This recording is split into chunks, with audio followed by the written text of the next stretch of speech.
이 땅에 오신 예수님을 생각하는 성탄의 계절이 되었습니다.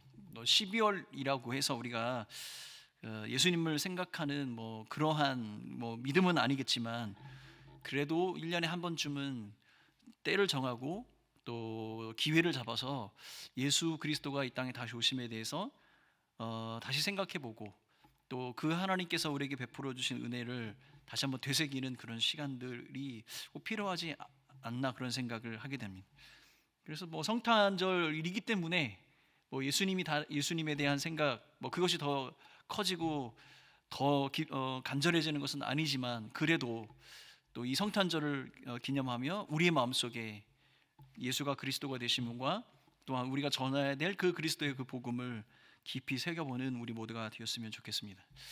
그런 의미에서 옆에 사람과 한번 이렇게 인사해 보겠습니다. 주님이 우리와 함께 하십니다. 이렇게 한번 인사하겠습니다.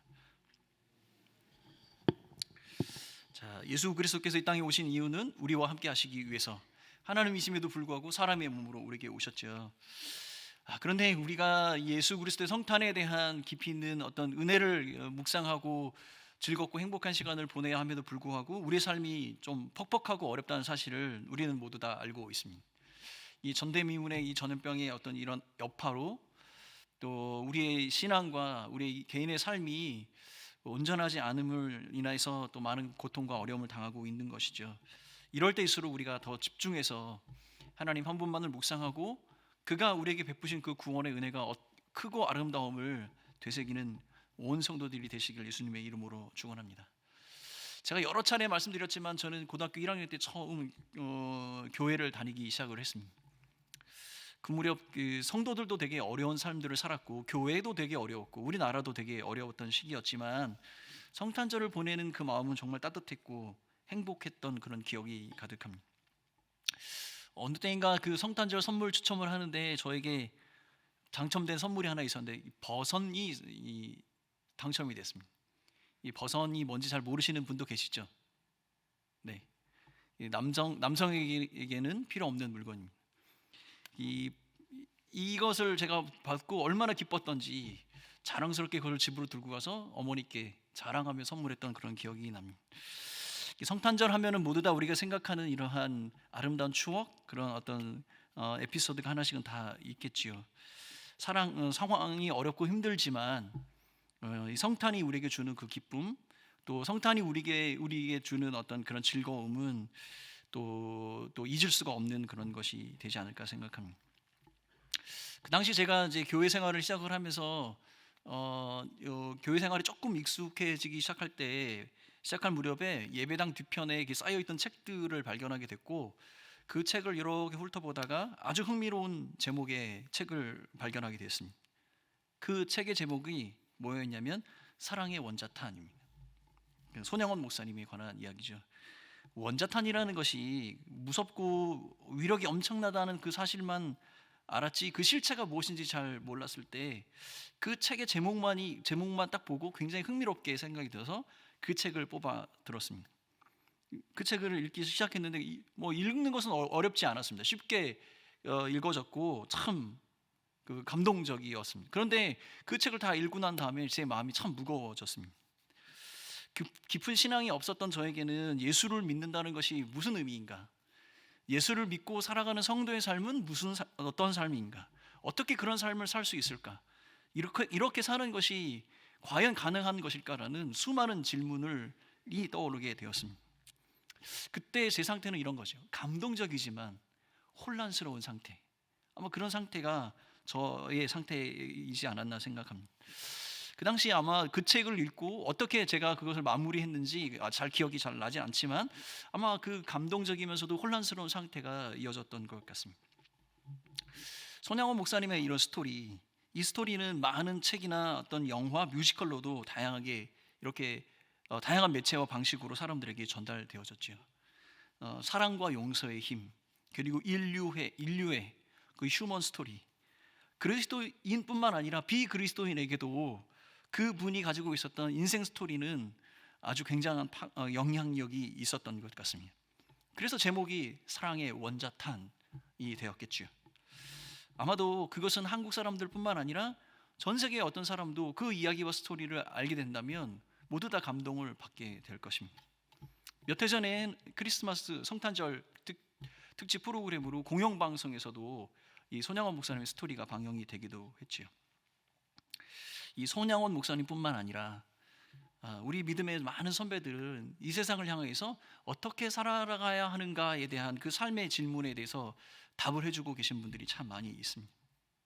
지금 우리가 동시대에 살아가는 많은 분들 중에서도 그리스도인이라면, 아니 인간이라면, 사람이라면 이렇게 살아야 한다라고 하는 그런 메시지를 전달해 주시는 분들이 참 많이 있습니다. 여러분, 제가 지난번 수요 설교 때 교회는 하나님의 나라를 꿈꾸며 살아가야 하며 그것을 가르쳐야 한다고 이야기했습니다. 이것은 제가 본질적으로 교회가 품어야 하는 비전에 관한 이야기입니다. 교회가 품을 수 있는 많은 그 비전의 지향점, 그 모든 비전의 지향점은 바로 하나님 나라에 맞추어져야 한다는 것입니다.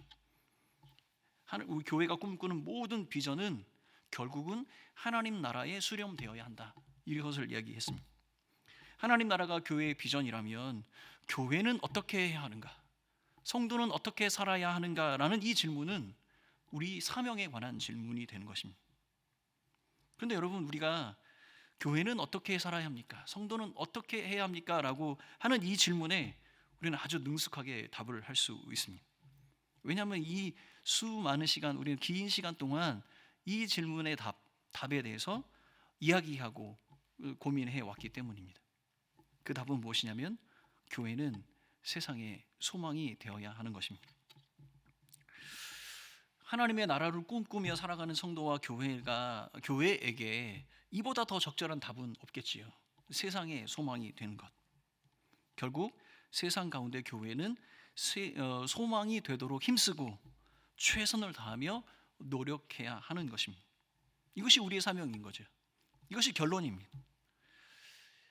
그런데 이것을 결론으로 우리가 이야기하기 전에 우리가 이 결론으로 도달하는 그 과정 자체를 우리가 한번 생각해 볼 필요가 있지 않을까 생각합니다. 이것이 결론입니다. 세상에 소망이 되는 것이 성도의 사명이고 교회의 사명입니다 라고 이야기하기 전에 그 사명을 이루는 그 과정이 어떠해야 하는가, 어떻게 그것을 이룰 수 있는가 한 번쯤 우리가 고민하며 생각해 볼 필요가 있지 않을까요? 그래서 오늘은 교회가 세상의 소망이 된다는 것에 우리는 어떻게 그것을 이루어 갈 수 있는지, 그것을 어떻게 우리 교회는 이루어 갈 수 있는지에 대한 이야기, 예수님께서 남겨주신 그 사명 앞에 순종해 나갔던 베드로의 교훈을 통해서 교회는 어떻게 세상의 소망이 되는가, 교회는 어떻게 그 사명을 완수할 수 있는가 한번 생각해 보도록 하겠습니다. 자, 교회가 세상의 소망이 되기를 우리는 간절히 기도하고 있습니다.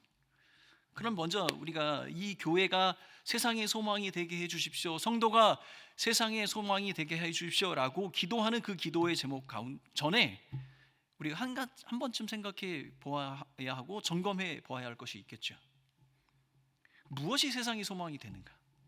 우리는 세상의 소망이 된다고 하는데 그러면 세상이 원하는 그 소망은 무엇인가? 무엇이 세상의 소망이 되어야 하는가? 한 번쯤 생각해 볼 필요가 있지 않을까요? 그런데 이 베드로전서 우리가 1장 3절, 이것은 제가 지난번 꽤 오래전에 이 1장 3절의 말씀을 설교한 적이 있습니다. 베드로는 이 1장 3절의 말씀을 통해서 예수 그리스도가 바로 참 소망, 산 소망이 된다라고 분명하게 우리에게 이야기를 해주고 있습니다. 베드로전서 1장 3절 말씀을 같이 한 목소리로 읽어보도록 하겠습니다. 1장 3절 말씀입니다. 시작. 우리 주 예수 그리스도의 아버지 하나님을 찬송하리로다. 그의 많으신 긍휼대로 예수 그리스도를 죽은 자 가운데서 부활하게 하심으로 말미암아 우리를 거듭나게 하사 산 소망이 있게 하시며. 베드로는 부활하신 예수가 우리를 거듭나게 하시고 산 소망이 있게 하신다라고 말씀하고 있습니다. 결국은 예수께서 부활하셔서 그가 그리스도가 되심으로 말미암아 살아있는 소망, 산 소망, 진짜 소망이 되어 주신다라고 말씀하고 있는 것이죠. 여러분, 모든 인류가 맞이하게 될 문제가 있습니다. 죄로 인하여서 하나님과 멀어져 그 하나님 앞에 갈 수 없다는 사실. 그런데 그 하나님께 되돌아갈 수 있다. 그러므로 죽음으로 끝날 수 있는 인생이 다시 부활하며 영원한 삶을 살 수 있다. 이것이 바로 예수가 그리스도가 되신다는 그 사실, 예수가 부활하셔서 그리스도가 되신다는 그 사실 안에 포함되어 있는 약속이겠죠. 이것이 인류에게 소망이 된다는 것입니다. 죄를 해결할 수 있다. 죽을 수밖에 없는 우리의 인생이 죽지 않을 수 있다라는 그것이 예수가 부활함으로 증명이 되었고, 그것이 우리에게 소망이 된다. 이렇게 베드로는 말하고 있는 겁니다. 여러분, 우리가 이 소망을 어떻게 갖게 됩니까? 우리는 예수가 그리스도가 되심을 믿음으로, 그 믿음으로 말미암아 우리에게 허락되어지고 우리는 구원을 받습니다. 이것은 하나님께서 사람에게 허락하신 유일한 구원의 방법입니다. 다른 방법은 없습니다. 예수 그리스도 그 한 분만이 우리의 구원이 되시는 겁니다. 우리의 어떤 노력이나 우리의 어떤 지식이나 우리가 알고 있는 어떠한 방법으로도 그것이 불가능한 사실이며, 오직 약속된 그 하나님의 은혜, 그 은혜를 믿음으로 받을 때 우리는 그 구원을 얻게 된다. 성경은 가르쳐 주고 있지요. 그래서 여러분, 그리스도인의 종교 활동을 무엇이라고 얘기합니까? 믿음 생활이라고 얘기하는 겁니다. 믿음 생활. 이렇게 믿음이 중요한 것입니다. 그런데 여러분, 이렇게 중요한 믿음이 가끔 우리를 이 믿음 때문에 곤란을 겪는 경우가 종종 있습니다. 우리가 철떡같이 믿었던 것, 철떡같이 붙잡고 있었던 그 약속들이 일어나지 않을 것만 같을 때, 우리가 예상했던 것, 우리가 원하는 것이 이루어지지 않을 때, 전혀 다른 결과로 우리에게 다가올 때, 종종 우리의 삶에서 그런 일이 나타날 때 우리가 철떡같이 굳건하게 붙들고 있었던 그 믿음이 눈 녹듯이 사라지는 경험들을 우리는 하게 됩니다. 삶의 풍파, 어려움 가운데 하나님을 믿는 백성으로 약속된 그 축복이라고 생각했던 그것들이 눈앞에서 사라지는 장면들을 목격할 때, 우리는 우리가 굳건하다고 생각했던 그 믿음이 눈 녹듯이 사라지는 그러한 경험을 하게 되죠. 그럴 때 우리는 생각합니다. 견고한 믿음, 더 튼튼한 믿음, 그것이 우리한테 필요하고, 우리는 그 믿음을 붙들기 위해 수고하고 애써야 한다. 그런데 그러한 노력과 상관없이 우리가 처한 환경이나 조건이나 그러한 것 때문에 나의 믿음이 사라지는 그러한 상황들을 우리는 종종 당하게 됩니다. 근데 여러분, 이 믿음이 더 견고해지고 연약했던 믿음이 더 견고해지고, 이 견고한 믿음을 붙들 수 있는 방법이 있습니다. 그것이 무엇이냐면 바로 소망을 품는 겁니다. 소망은 품는 겁니다. 그래서 여러분, 소망은 지금 일어나지 않는 것에 관한 이야기입니다. 지금 누리고 있는 것에 관한 이야기가 아닌 것이죠. 지금 우리가 당하고 있는 혼란이나 어려움이나 고난에 관한 이야기가 아니라 앞으로 장차 우리에게 일어날 것에 대한 이야기가 바로 소망이 되는 겁니다. 그래서 우리는 이렇게 고백할 수 있습니다. 그렇게 되지 않을지라도, 그럼에도 불구하고 나는 믿음을 선택할 수 있는 유일한 방법은 내게 그 소망이 있기 때문에 그런 어려움 가운데 믿음을 선택할 수 있게 되는 겁니다.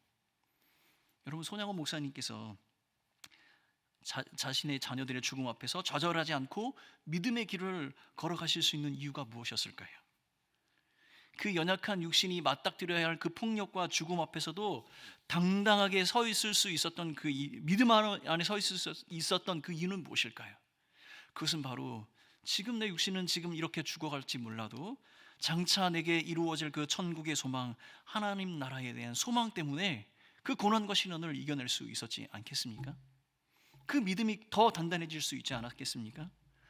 이 소망 때문에 자식뿐만 아니라 자신의 목숨을 잃을지라도 그 믿음을 버릴 수 없게 된 것이죠. 마가복음 10장에 보면 한 재물이 엄청 많은 사람이 예수님께 와서 이렇게 묻습니다. 예수님, 영생을 얻으려면 어떻게 해야 합니까? 근데 예수님께서 먼저 그에게 율법에 관한 이야기를 하십니다. 율법의 계명을 다 지켰는가? 그랬더니 그분 아마 목에 힘을 딱 주고 이렇게 얘기했겠죠. 제가 그 율법 말씀하신 그 모든 율법을 다 지켰습니다. 또 예수님께서 그에게 말씀하십니다. 그런데 한 가지 부족한 것이 있다. 네가 가지고 있는 재산을 다 팔아서 가난한 자들에게 주어라. 근데 성경에 보면 그 사람이 슬픈 기색을 띠고 근심하며 돌아갔다 이렇게 얘기합니다. 결국은 그렇게 하지 못했다는 이야기죠. 포기할 수 없었다는 겁니다. 하나님 나라의 소망이 없기 때문이죠. 이 땅에서 내가 지금 움켜잡고 내가 지금 처한 그 환경이 더 중요한 겁니다. 그런데 하나님 나라의 소망이 없다면 결국은 율법을 지키는 그 열심이나 그가 가지고 있었던 믿음도 결국 잃어버리게 되었다는 겁니다. 결국 우리의 믿음이 삶의 현장에서 열매로 맺혀지는 그 원동력은 바로 예수를 그리스도로 모시고 하나님 나라의 비전을 품는 그 소망이 더해져야 한다는 사실입니다. 자, 오늘 우리 본문으로 돌아가서 베드로전서는 베드로의 편지를 받고 있는 사람들은 지금 직면한 박해와 고난 가운데 있었습니다. 흩어진 나그네라고 이들을 이야기합니다. 지금 금요 설교 때 담임 목사님께서 지금 베드로전서를 쭉 강의를 하고 계십니다. 그래서 사실 제가 오늘 본문 선택할 때 상당히 고민을 많이 했습니다. 그런데 더 훌륭한 설교가 기다리고 있습니다. 한 2주만 되면 이 말씀을 하실 겁니다. 기대하십시오. 베드로를 이 편지를 받고 있는 이 성도들은 지금 직면한 박해와 고난 가운데 있고 흩어진 나그네처럼 흩어진 삶들을 살아가고 있음에도 불구하고 그들이 품어야 할 소망이 무엇인가 베드로는 이야기하며 그 소망이 바로 예수 그리스도다라고 말씀하고 있는 겁니다. 그러므로 너희들이 지금 직면한 상황이나 조건이 어떠한가 그것이 중요한 것이 아니라 너희들의 마음속에 품고 있는 그 복음이 무엇인가, 예수가 그리스도가 되심을 믿는가, 그 믿음으로 너희가 서고 있는가, 그것을 소망하며 살고 있는가, 그것을 지금 말하고 있는 것이죠. 베드로전서 3장 15절 말씀 우리 같이 한 목소리로 읽겠습니다. 베드로전서 3장 15절 말씀입니다. 시작. 너희 마음에 그리스도를 주로 삼아 거룩하게 하고 너희 속에 있는 소망에 관한 이유를 묻는 자들에게 대답할 것을 항상 준비하되 온유와 두려움으로 하고. 베드로는 이 소망에 관한 이야기를 다시 이어가며 이렇게 이야기합니다. 너희들이 그 마음속에 소망을 품어라.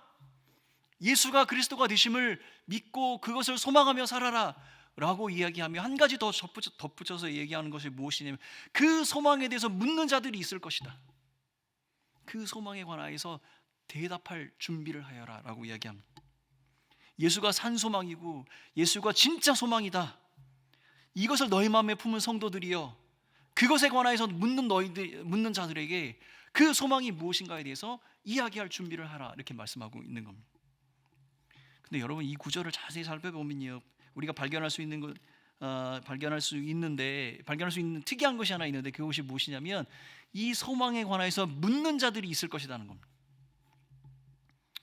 여러분 베드로의 이런 접근은요, 우리가 지금 경험하지 못한 아주 신선한 어떤 신선함을 가져다 주고 있는데, 그리스도인의 삶에 대하여서 그리고 왜 그렇게 살아가는가에 대해서 그것을 알고 싶어하는 비그리스도인이 있을 것이다 이렇게 이야기합니다.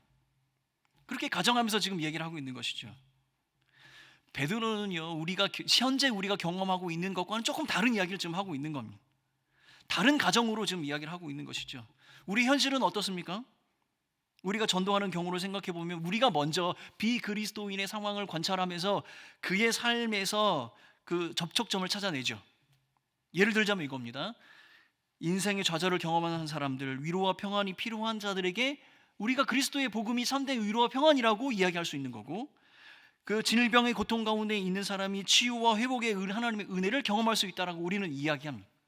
근데 지금 거꾸로 베드로는 무엇이냐면 너희들의 삶에 대해서 너희들이 품고 있는 그 소망이 무엇인지에 대해서 묻고자 하는 사람들이 나타날 것이다. 여러분 이 이야기를 우리가 주목해 보면요, 베드로가 지금 생각하고 있는 1세기 때에 살아있는 그 성도들의 삶과 현재 우리가 살고 있는 삶은 뭔가 조금 다르다는 것을 우리는 깨달아야 합니다. 베드로가 이렇게 이야기하는 이유가 정말로 그것이 완전히 그들의 삶은 우리와 다르기 때문일 수도 있고, 그들의 삶 가운데서 우리에게 주는 교훈이 있기 때문에 이렇게 이야기할 수도 있는 것이죠. 적어도 지금 베드로가 바라보고 있는 1세기를 살아갔던 그리스도인들의 삶은 현재 우리들의 삶과는 조금 달랐던, 그 무엇인가 있었다. 저는 이렇게 판단이 되고, 아니면 그들의 삶을 통하여서 1세기를 살았던 그리스도인의 삶을 통하여서 현재를 살아가는 우리에게 아주 중요한 교훈을 무엇인가 던지고 싶은 것 아닐까, 저는 그런 생각합니다. 여러분 1장 우리가 읽었던 본문 3장 15절에 이렇게 기록되어 있습니다. 소망에 관한 이유를 묻는 자들에게 대답할 것을 항상 준비하되. 이 말씀 속에서 제가 교훈을 찾아보면 이런 교훈이 있습니다. 성도는 대답하는 자이어야 하는 것입니다. 그런데 이 대답이라는 이 용어가 여러분 아폴로기안이라는 이 단어가 사용이 되어 있는데, 이것은 법정에서 사용되는 단어입니다. 법정에서 자신을 변호할 때 하는 그 말, 대답, 이것이 바로 성도가 이야기하는 대답이라는 겁니다. 여러분 법정에서 하는 대답은 흔히 우리가 삶을 설명하는 우리가 이야기하는 어떤 것과는 좀 다르지요. 단순히 우리의 삶을 설명하고 이야기하는 것이 아니라 법정에서 사용되어질 만한 증거, 명백한 사실, 거짓이 없는 확실한 것, 변함이 없는 확실한 중심과 태도, 그것을 성도는 보여주어야 한다라고 말씀하고 있는 겁니다. 여러분 가끔 비그리스도인들은 그리스도인들이 가지고 있는 이 선한 영향력에 대해서 관심을 갖기도 합니다. 교회와 성도들이 하는 그 선행에 대해서 가지고 있는 그 선한 영향력을 발휘할 때 교회와 성도가 이런 일도 하시는군요, 이렇게 감탄하며 우리를 바라볼 수 있습니다. 그래서 교회와 성도는 어떠하든지 이 선한 영향력을 갖기 위해서 노력을 해야 하는 것이 맞습니다. 그런데 오늘 본문을 자세히 살펴보면 베드로는 1세기에 비그리스도인이 그리스도인들의 삶들의 선행에 대해서 관심을 갖고 있는 것이 아니라는 것을 우리에게 가르쳐주고 있습니다. 여러분 우리가 3장 말씀을 쭉 이 본문을 중심에서 살펴보면 베드로는 이렇게 이야기합니다. 선행을 하는 너희가 고난을 당할 수도 있다. 그런데 그것이 의로운 고난이다, 이렇게 이야기를 합니다. 이 이야기는 뭐냐면 그리스도인들이 선행을 했음에도 불구하고 그 선행을 선행으로 여기지 않고 받아들이지 않는 비그리스도인을 이루어 말미암아 고난을 받을 수 있다. 이 이야기는 그 당시 사람들이 그리스도인의 선한 영향력에 대해서 굉장히 관심을 가졌지만 그것만이 아니었다는 것입니다. 그 선행이 왜 그렇게 할 수 있는가에 대해 왜에 대한 질문을 지금 던지고 있는데, 그것이 바로 너희들이 품은 소망에 관한 이야기다라고 이야기하는 것이죠. 이 이야기는 우리가 선행을 했다, 선행을 할 수 있다, 우리는 선행을 하고 있다라고 이야기하는 것보다 왜 우리가 이 선행을 해야 하는가에 대한 그 이유를 설명하는 것이 바로 성도의 삶이다라고 베드로는 우리에게 말하고 있는 것입니다. 선행보다 더 중요한 것, 우리의 삶이 왜 그렇게 살아야 하는가, 우리가 품고 있는 그 소망이 무엇인가, 그것을 말할 수 있는 성도이어야 한다. 지금 베드로는 우리에게 그렇게 이야기를 하고 있는 것입니다. 세상의 사람들은 성도를 향하여서 너희 속에 있는 소망이 무엇이냐, 너희들이 품고 있는 그 소망이 무엇이냐라고 질문을 한다, 이것입니다. 너희들의 삶 가운데 드리워진 그 선행, 열매로 맺어진 그 선행, 그것을 가능케 한 그 소망은 무엇인가 라고 질문을 할 것이다. 다시 한번 우리 베드로전서 3장 15절을 보면 그 선행이 어디서부터 왔는지, 그 선한 영향력이 어디서부터 왔는지 베드로는 이렇게 이야기합니다. 너희 마음에 그리스도를 주로 삼아 거룩하게 하고. 그리스도인의 삶을 움직이는 이 소망은 그 마음에 그리스도를 주로 삼을 때, 예수를 그리스도라고 부를 수 있을 때, 그리스도를 구주로 삼을 때 얻어진다, 이렇게 말씀하고 있는 겁니다. 이 소망은 예수 그리스도로 말미암아 얻어지는 그 구원에 관한 그리스도인의 확신, 그리고 확신에 찬 그 기쁨의 삶에 관한 것이고, 죄의 용서의 확신과 거듭난 삶을 통해 분명한 목적과 의미 있는 삶을 살아가는 그 성도의 삶에 관한 것이며, 그러므로 말미암아 고난 가운데서도 평안함을 누릴 수 있는 성도의 삶에 관한 그 이야기, 그것이 바로 소망에 관한 이야기가 되는 것이죠. 이 소망의 사람들은 박해와 고난 가운데서도 예수를 더욱 사랑하게 되고 그 예수를 사랑하는 그 마음으로 이웃을 섬기게 된다. 그것이 바로 베드로가 말하고 있는 성도의 삶의 모습이었습니다. 여러분, 베드로가 1장 8절에 보면 이렇게 얘기합니다. 베드로전서 1장 8절에 이렇게 얘기해요. 그 성도들을 향해서 이렇게 얘기합니다. 너희 예수를 너희가 보지도 못하였으나 사랑하는도다. 이제도 보지 못하나 믿고 말할 수 없는 영광스러운 즐거움에 기뻐하니. 베드로가 이 흩어진 나그네와 같은 사람들을 이렇게 이야기합니다. 너희가 보지도 못한 그 예수를 어떻게 그렇게 사랑하는지.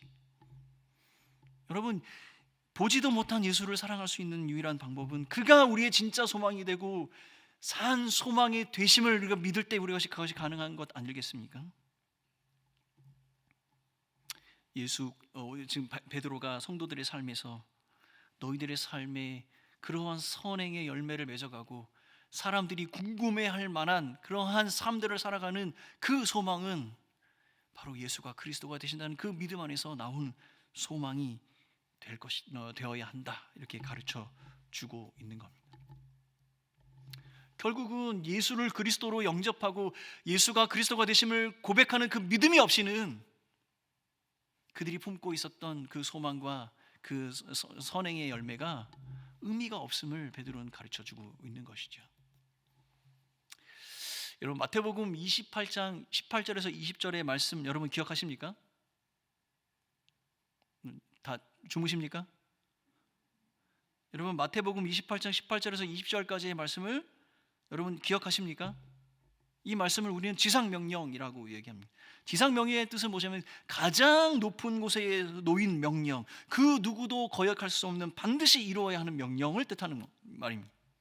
예수께서 나와 말씀하여 이르시되 하늘과 땅의 모든 권세를 주셨으니 그러므로 너희는 가서 모든 민족으로 제자를 삼아 아버지와 아들과 성령의 이름으로 세례를 베풀고 내가 너에게 분부한 모든 것을 가르쳐 지키게 하라.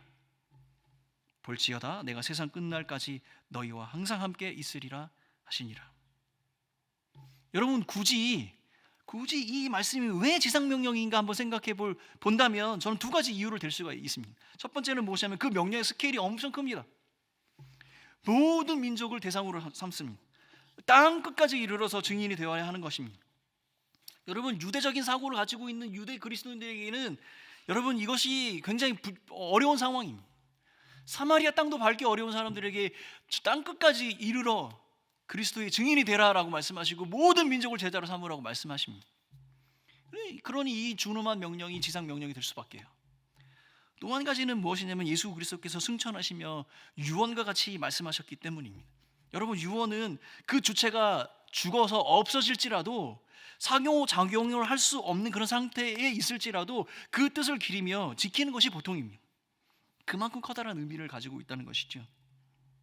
근데 여러분, 성경을 자세히 살펴보면요, 이 명령을 예수님께서 하실 때에 그때가 언제인가 조금 헷갈리게 됩니다. 예수님께서 부활하신 이후에 승천하기 전까지 이 시간 사이에 어느 틈엔가 예수님께서 제자들에게 이 명령을 말씀하고 계십니다. 여러분, 부활과 승천이라는 예수님의 생애에서 가장 클라이막스, 하이라이트, 역사적인 순간, 그 순간에 예수님께서 지금까지 하셨던 모든 가르침의 핵심과 엑기스를 모아서 이것을 제자들에게 말씀하고 계신다는 겁니다. 그런데 여러분, 성경을 자세히 살펴보면 이 지상 명령을 들어야 하는 이 제자들의 상태가 썩 좋지 않습니다. 여러분, 마태복음에 보면요, 예수님께서 이것을 말씀하시기 직전에 갈릴리에서 제자들의 상태를 설명을 하고 있는데 11명의 제자들 중에서 몇몇은 예수님의 부활하심을 믿지 않고 있었다, 이렇게 기록을 하고 있습니다. 그 뒤에 바로 예수님께서 이 지상명령을 말씀하십니다. 여러분, 마가복음에는요, 예수님께서 오히려 더 심각하게 이것을 이야기합니다. 그들의 믿음이 없는 것에 대해서 꾸짖고 완악한 마음에 대해서 지탄을 하십니다. 그리고 나서 이 지상 명령에 대한 이야기를 하십니다. 누가복음에는요, 예수를 보고 깜짝 놀란 제자들이 무서워서 떨고 있을 때 그 제자들을 설득시켜가면서 내가 다시 부활한 예수다 그리스도다라고 이야기를 하고 가르치면서 눈이 열릴 때까지 성경의 말씀을 이 말씀을 이해할 때까지 기다렸다가 이 지상명령 말씀을 하고 계십니다. 제자들이 부활한 예수, 그 예수가 그리스도가 되심을 믿기 전까지는 모든 민족을 제자로 삼는 이 지상명령이 허락되지 않았다는 사실이에요. 이 이야기는 무엇이냐면 우리가 먼저 예수가 그리스도가 되심, 그 예수가 우리의 참 소망과 산 소망이 되심을 믿지 않는다면 우리는 결코 세상에 우리가 소망이 된다, 소망이 될 수 있다라고 말하기 어렵다는 것을 말씀드리고자 하는 것입니다. 우리가 예수를 그리스도라고 믿는 그 믿음, 그 구원의 안에 있을 때 오직 우리가 믿었던 그 예수 그리스도가 세상의 소망이 되실 수 있다는 사실입니다. 사랑하는 성도 여러분, 여러분에게 예수 그리스도는 어떤 분이십니까? 그가 우리의 유일한 구원이며 소망이 되고 계십니까? 우리의 산 소망, 절대 꺼지지 않는 소망, 절대 잃어버릴 수 없는 우리의 소망이 예수가 그리스도가 되신다는 그 복음 안에 있음을 여러분 기억하고 계십니까? 성도는 어떠한 상황 속에서도, 어떠한 질문 속에서도 이 사실을 고백하는 성도의 삶을 살아야 하겠습니다. 제가 교육부서에서 사역할 때 이런 일이 있었습니다. 큰 사역을 행사를 준비하는 과정에서 외부에서 여러 가지 기구들을 대여해야 했었습니다. 업체에 전화를 걸어서 우리가 필요한 것을 말하고 그 가격을 물었습니다. 업체에서는 이렇게 얘기합니다. 영수증이 필요 없으시면 100만 원에 해드릴 수 있고, 영수증을 발급하시면 110만 원에 해드리겠습니다. 빠듯한 교회 재정을 생각하면 조금이라도 아껴야 되는 것이 맞죠. 저는 당당하게 이렇게 얘기했습니다. 영수증을 발급해 주십시오. 110만 원 붙여드리겠습니다. 그 순간 이 전화기상으로 침묵이 흘렀습니다. 근데 사실 좀 아깝습니다. 지금 생각해도 아깝습니다. 제 마음속이 그게 제 속마음이었습니다. 여러분, 이것이 100만 원이었지만 1000만 원이고 1억이었고 그거보다 더 큰 일이었으면 아마도 저는 그렇게 할 수 없었을 겁니다. 세상에서 모든 사람들이 다 그렇게 하는데 뭐 융통성도 없이 그렇게 해야만 했을까? 그런데 저는 그 사람에게 제 속마음을 들키고 싶지 않았습니다. 여러분, 우리가 살아가는 이 세상에서 많은 사람들은 우리에게 의문을 던집니다. 너희들이 말한 그대로 살 수 있다고? 너희들이 그렇게 성경이 말하는 대로 살 수 있다고? 그렇게 살 수 있다고? 그렇게 사는 이유는 또 뭐야? 근데 여러분, 우리가 세상에서 우리를 향해 던지는 수많은 질문에 우리가 대답할 수 있는 유일한 답은 바로 예수 그리스도입니다. 예수 그리스도 때문에 우리는 그렇게 살 수 있고, 예수 그리스도가 되심으로 말미암아 우리는 그렇게 살 수 있는 능력을 소유한 사람들이 되는 것입니다. 여러분, 제가 쉬는 날이나 그 휴가 기간에 종종 요리를 할 때가 있습니다. 가끔은 제가 만든 요리가 이렇게 맛있어도 되나? 이렇게 생각이 들 때가 있습니다. 정말 맛있습니다. 그런데 여러분, 그 반대의 경우가 더 많습니다. 이걸 어떻게 먹지? 그런데 아이들에게 야, 이거 맛있어 라고 이야기하면서 먹어라. 그런데 다 알고 있습니다. 맛이 없는 것을 다 알고 있어요. 맛이 없는 것을 다 알고 있으면서도 맛있다라고 이야기하며 먹이면 그것은 도둑이고 사기고 거짓말이죠. 맛없는 음식을 속이면서 내가 만들었기 때문에 그것이 맛있다라고 속이면서 먹는 것은 거짓말이고 사기죠. 수렁 같은 내 인생의, 내 삶의 유일한 소망이 바로 예수 그리스도이시고, 내 삶에서 예수 그리스도가 절대화되어져서 나의 높음과 나의 부유함과 편리를 포기할 수 있는 그 믿음이 없는 선행과 그 믿음이 없는 전도는 결국 가면에 불과한 것 아니겠습니까? 내가 그 복음 때문에 포기한 것이 없는데, 내가 그 복음 때문에 변화된 삶이 없는데, 그 복음이 우리의 소망이라고, 당신의 소망이라고 얘기한다면 그것은 거짓이고, 그것은 사기고, 그건 도둑질 아니겠습니까? 사랑하는 성도 여러분, 우리가 세상의 소망이 될 수 있을까요? 여러분, 우리가 세상의 소망이 될 수 있을까요? 라고 하는 이 질문 전에 우리는 예수를 소망으로 삼고 살아가고 있는지 한번 되돌아볼 필요가 있겠습니다. 이 소망에 관한 질문을 준비하라고 했습니다. 너희들이 품고 있는 그 소망에 관한 질문을 할 것이다. 세상이 너희들을 향해서 그렇게 묻게 될 것이다. 그런데 우리가 품고 있는 소망이 없는데 어떻게 그 소망에 대해서 이야기할 수 있죠?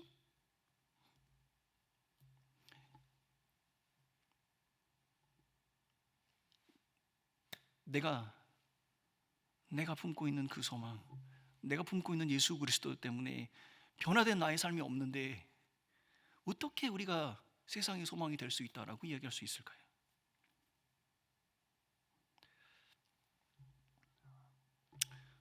베드로는 이렇게 이야기합니다. 소망에 관한 대답을 준비하라. 이 대답은요, 말하는 것입니다. 우리 신앙에 관하여서 완전한 진실, 완벽한 진실을 우리는 말할 수 있어야 합니다. 그런데 우리가 알지 못하는 사실을 어떻게 우리가 진실이라고 말할 수 있죠?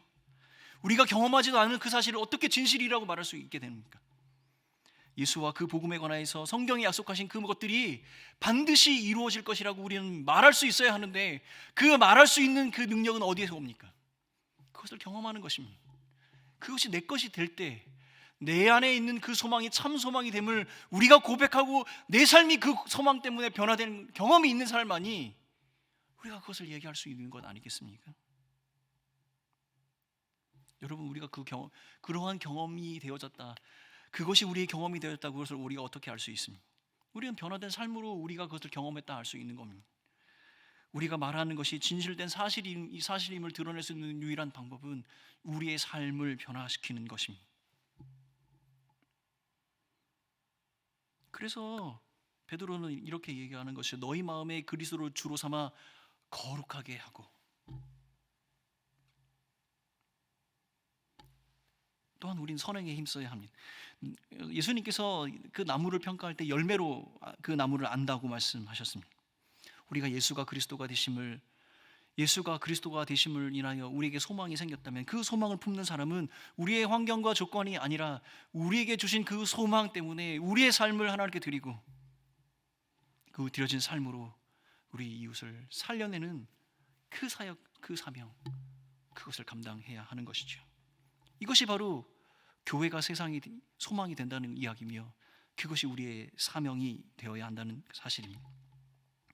사랑하는 성도 여러분, 교회가 세상의 소망이 되는 유일한 방법은 소망 대신 예수 그리스도를 드러내는 것뿐입니다. 교회가 소망이 아니라 교회가 말하는 것이 소망이어야 되고 교회가 말한 것을 지켜내는 것이 소망이어야 하며 교회가 품고 있는 그 참된 소망 예수 그리스도만이 드러날 때 바로 교회가 세상의 소망이 되는 것입니다. 사랑하는 성도 여러분, 예수 그리스도의 그 복음의 그 충만한 은혜 안에 거하시는 여러분들이 되십시오. 그 복음 때문에 얻어진 것을 자랑하기보다 그 복음 때문에 내가 포기한 것을 자랑할 수 있는 성도들이 되시길 간절히 바라겠습니다. 복음 때문에 내가 포기한 나의 높아짐과 나의 부요함과 나의 편리함이 예수 그리스도의 그 은혜의 소망으로 다시 내게 채워지는 그것을 경험할 때 예수가 소망이 되심을 우리는 다시 고백하며 말할 수 있지 않겠습니까? 사랑하는 성도 여러분, 예수가 그리스도가 되심을 선포하며 우리에게 주신 그 사명에 충실한 성도와 교회가 되시기를 예수님의 이름으로 축원합니다.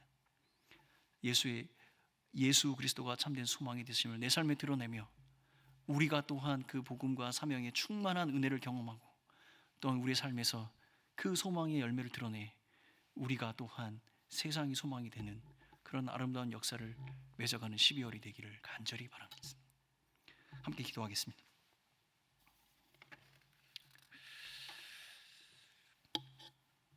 사랑하는 하나님 아버지,